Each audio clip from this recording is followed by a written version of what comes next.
Makeup করার পর তারপর সেটা কীভাবে রিমুভ করি এবং তারপরে কীভাবে স্কিন কেয়ার করি সেটাই তোমাদের সাথে আজকে শেয়ার করছি। তো আমি কিন্তু মোদি কেয়ারের 3 in 1 মানে ক্লিনজার, টোনার এবং মেকআপ রিমুভার তিনটেরই কাজ করবে এরকম একটা মেকআপ রিমুভার দিয়ে ভালো করে মুখটা ক্লিন করে নিলাম। তারপরে কিন্তু আমি মোদি কেয়ারেরই গোটু কলা বলে একটা ফেস ওয়াশ দিয়ে মুখটা ভালোভাবে ওয়াশ করে নিলাম, যেটা কিন্তু নর্মাল টু অয়েলি স্কিনদের জন্য। তারপরেই আমি মোদি কেয়ারের একটা ডে ক্রিম মেখে নিলাম, যেটাও অল স্কিন টাইপস আমন্ড আর ল্যাভেন্ডারের।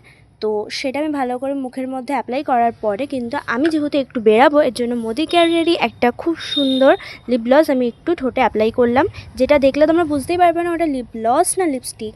তো তারপরে আমি যেখানেই বেরাই একটুখানি আমার টিপ পরতে হয়, তো তার জন্য আমি আইলাইনার দিয়ে একটা ছোট্ট করে টিপ পরে নিলাম। অনেকে জিজ্ঞেস করে যে তুই এত ছোটো টিপ কোত্থেকে পরিস, কিন্তু আজকে আমি সেটার রহস্যটা বলে দিলাম। আমি আইলাইনার দিয়ে টিপ পরি, কারণ কি এত ছোটো টিপ নিশ্চয়ই পরতে খুবই অসুবিধা হবে, তো আইলাইনার দিয়ে আমি এর জন্য টিপটা পরে নিলাম।